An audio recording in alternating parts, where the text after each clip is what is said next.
I am Deborah Levison, a lifelong writer. Hello, everybody, and welcome back to the Her Story TV and the Her Story podcast. This is Gertrude Mache here in beautiful Wellington, New Zealand. And today I am graced with yet another creative, amazing young woman coming to us all the way from the United States. Welcome, welcome, welcome to our tribe. Please tell everybody your full name, where you're based, how old you are, and share your magical story with us today.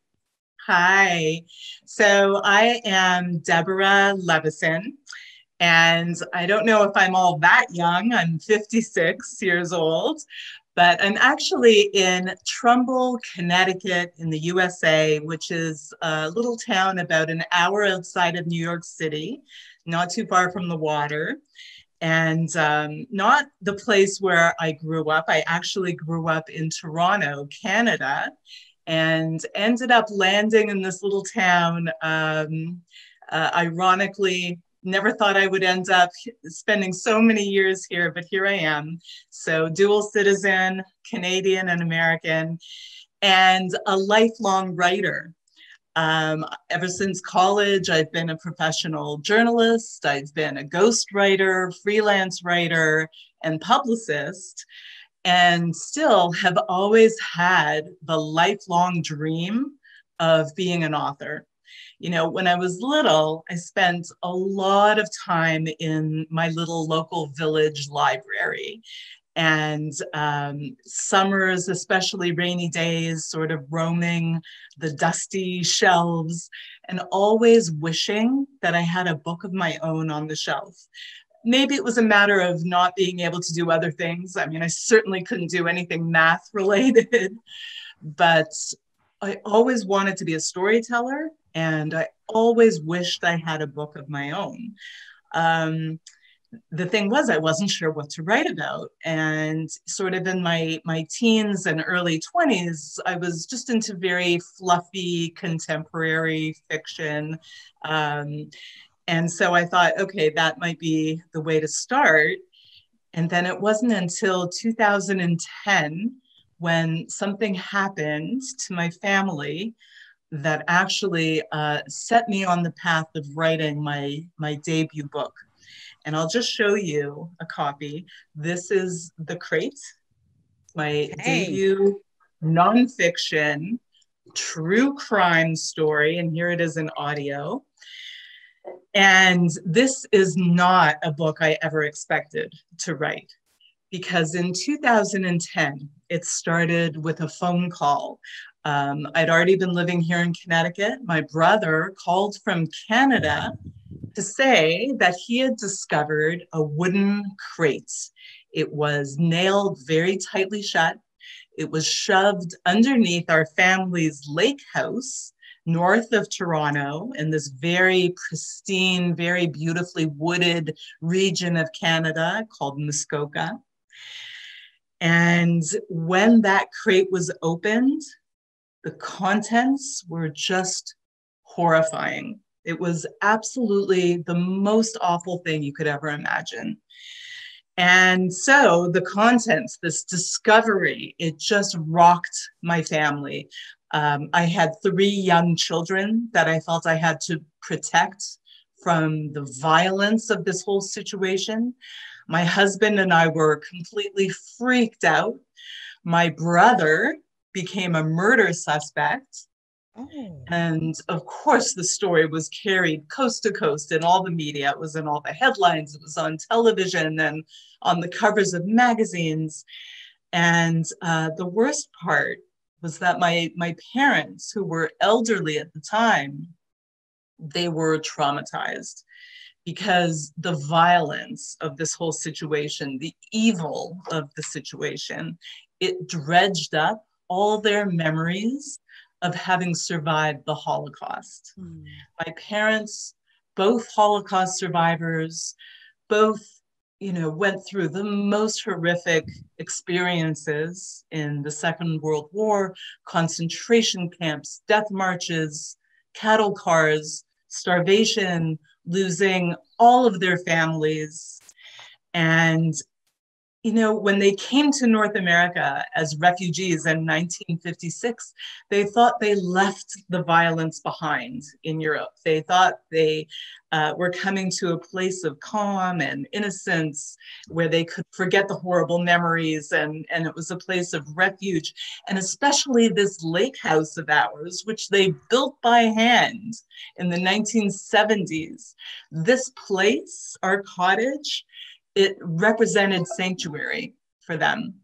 And so the crime that we discovered in 2010, which was fresh, by the way, I'm not talking about an old crime. We're not talking about bones here. This crime, it defiled their sanctuary. And so it really traumatized them and the rest of us. And I have to tell you, I'm embarrassed to say that for the first few days after this discovery, I was really trapped in my own head in terms of, how does this crime affect us? How does it affect me and my immediate family? And it wasn't until there was an autopsy and an autopsy report that showed that the victim in the crate was a young woman, a young mother, that I started thinking in terms of, okay, wait a minute, there's an actual victim here who has a family, who has loved ones who are, certainly grieving and just traumatized beyond anything we're feeling. So I started thinking in terms of the victim and thinking that maybe I could give her a voice, because clearly she no longer had one. And over time, over a few years after the discovery, it occurred to me that I could tell the story of what happened to the woman in the crate and give her a voice, because the media certainly wasn't doing anything to benefit her. It was really blaming the victim, which is pretty common. But I thought I could give her a voice. And in order for readers to understand the full context of what the discovery meant to my family, I would have to put it into the context of my parents' Holocaust experiences. So I took those two stories of the woman in the crate and my parents in the Holocaust and intertwined them in the narrative. So it's really evil in the past intersecting with evil in the present. Wow. What an intriguing story. I can't wait to read this book now. Now, if you were to go back to the younger you when all of this was happening, I can imagine that your whole family was in turmoil with such a situation. Absolutely. And people get caught in situations like this, totally blindsided. You don't even see it coming. Yeah, that's absolutely true. Especially, we live such an easy life. I like to say that we live in a bubble where you read about things like this happening, but it's always to somebody else. And as it turns out, I actually knew the murderer. Wow. A whole other dimension here, but again, not someone who I ever would have suspected in a million years, someone who came across as perfectly nice and normal, which is actually a theme of the book. How do you know what people are like underneath that sort of normal veneer? Surface, yes. You don't know what your neighbors are capable of. You don't know what people can do. And it was the exact same situation for my parents back in Eastern Europe of the 1940s. They had no idea what their neighbors were capable of. Wow. Yeah. I don't know where to start. It's not every day that I am completely lost for words in a situation like this. I've never heard such an intriguing story or met somebody who's actually lived through such an intriguing story as well. And I think that the layers that you bring as an artist, as an author, is, again, going back to your background, your legacy story with your parents, and now weaving that all into the present moment in time. So as an artist, as an author, as a woman, What did you manage to do with all of that negative publicity? Because, you know, a lot of times we get stuck, we get caught up in the negative of what's going on. It sounds to me like you were able to transmute that in a very magical way.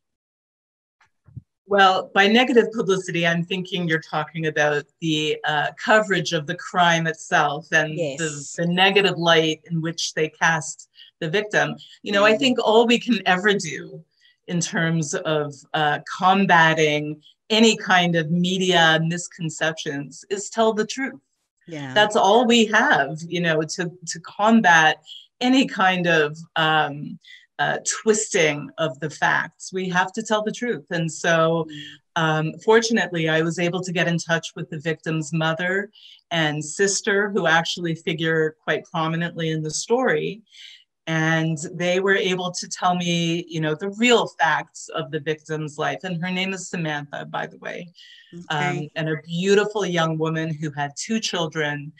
And so with their help, I was able to talk about who she really was, not, you know, not just defined by some of the more questionable choices she may have made, because we all make poor decisions sometimes. But instead of being defined by that alone, I was able to, you know, talk about her as a human in terms of her humanity, in terms of her being a daughter and a sister and a mother. And so that's the story that mattered, and the fact that she did not deserve what happened to her. And, you know, this issue of domestic violence, which is what her story boils down to, is, again, something we need to be talking about. And maybe it's uncomfortable for the press to cover it, but that's what we need to be talking about. Wow. Now, if you are going to look into your future as a writer, I'm pretty sure there's going to be many, many, many more books still to come. Where is your career going right now? So, so having my first book out, having The Crate actually in bookstores and in libraries on a shelf, which is my dream, it just makes me want to keep going in that direction and do better. You know, I was very fortunate that The Crate had wonderful reviews and won a bunch of literary awards, which just makes me so happy. Wow. But more than that, what I love is hearing from readers that it resonates with them. That's awesome. And do you that think they that can you relate will to issues that I talk about? Yes, that's what's going to be my question. Do you think you will continue writing, wrapping real life women's stories as part of your writing style? Because I think it's going to be really powerful. So the answer is yes. I'm on my 3rd book, and okay, I was right. Well, interestingly though, my 2nd book is also based on real life stories, horrific stories, but they're not women's issues, they're men's issues, which I think is just as important to talk about when men are victimized. And it turns out that I was privy to a bunch of lawsuits, specifically about men, middle-aged men who came forward to talk about really horrible sexual abuse that they lived through in very elite, very prestigious private schools in New England. And of course, it's not limited to New England. This is a problem that is everywhere in the world, all over the US, Canada, and abroad. And I read through the complaints of these lawsuits, and Gertrude, you just would not believe what these people suffered. You would not believe the systematic abuse, where everybody was either in on the abuse or turned a blind eye, but nobody helped these boys who were vulnerable and trapped, and of course didn't have a voice to speak out because they were young and frightened and often blackmailed.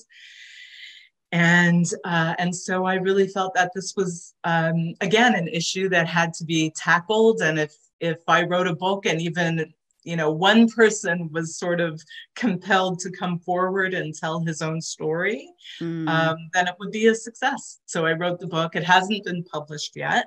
My agent has it, is about to try to sell it to a publisher right now. Right. So I have my fingers crossed. But yeah. Wow. Well, I am so happy I got to meet you. I think the power of storytelling brings an awareness and shines a light to issues we have in our societies. You got to tell the story of a young woman who couldn't tell her own story. There's so many people who are voiceless, one because they're dead and they never got to say it, and others who are just in countries and places where they don't have a platform. Right. So thank you for what you're doing. Absolutely. Storytelling is powerful. It changes lives. Yeah. So when you are 100 years old and you're sitting in your rocking chair with your grandchildren and your great-grandchildren, based on how you're using the power of the pen, and you could have a conversation with that future you, what would you say to her? So I'd be happy I did the one thing, which is preserve my parents' stories as a legacy for my own children and for grandchildren and future generations.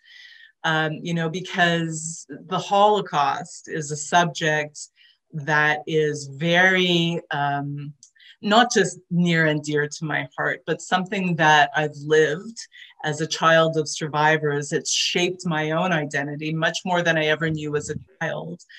But, we also have the issues of Holocaust denial and whitewashing history and the lack of Holocaust education in the school curriculums.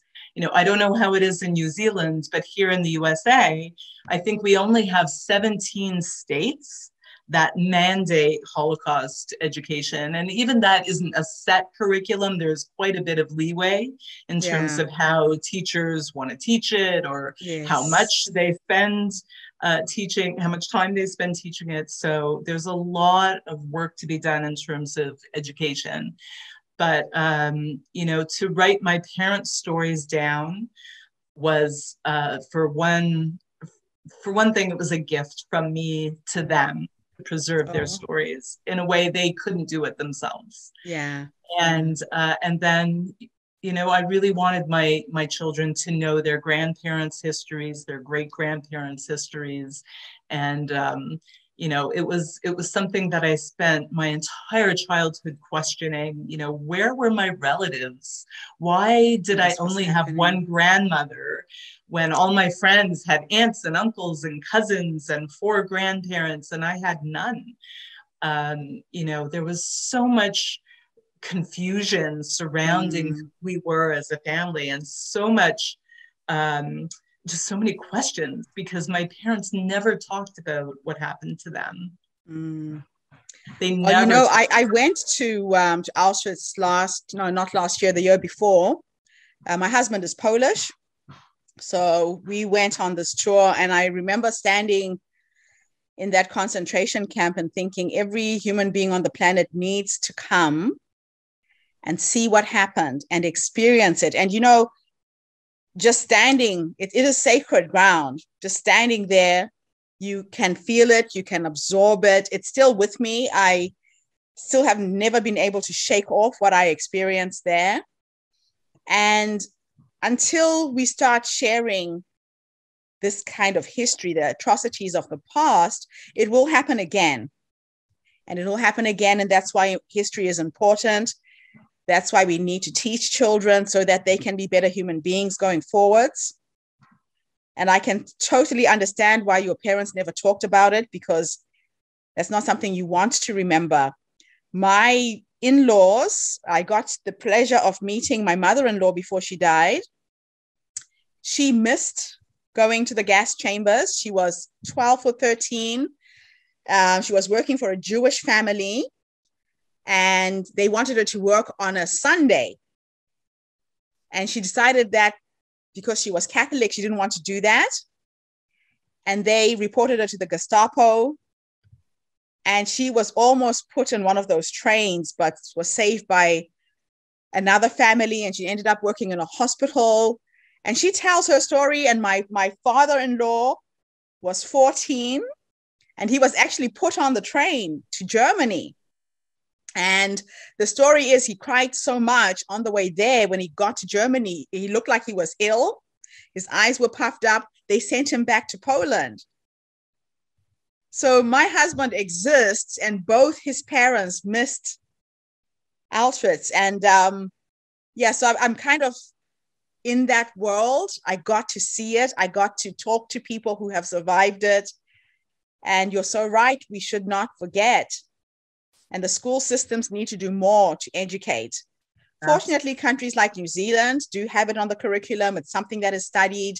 I studied it in Zimbabwe. I'm from Zimbabwe originally. In Africa, these things are talked about. And you look at the genocide that happened in Rwanda, it's the same thing. It's the same thing. So we do need to talk about it, and we do need to educate the future generation. Absolutely. So thank you for your work. Thank you for the work that you're putting out into the world. Thank you. Well, we do similar work, I think. We do what we can to combat hatred, to combat intolerance, to empower women, and to tell stories. Let the men do the fighting, let the men do the big ego jobs, and I think the women can just quietly make changes through stories and education and dialogue. Very, very true. We do need an injection of feminine energy in the world right now. Absolutely. And we will all play our small little parts in conscientizing our sons, our children, so we create a better world going forwards. So thank you, everybody, for tuning in. I tell you, I am just so thrilled and excited with the number of women I'm connecting with from all over the world, the different layered stories that I get to present and broadcast to all of you. Thank you for tuning in. Come back again tomorrow. I'm going to ask Deborah to be one of our presenters at our next online summit. I'm hoping she will say yes. But have a fantastic day wherever you are in the world. Tune in again tomorrow. This is Gertrude Matje in New Zealand. Bye for now. Thank you, Deborah. Thank you.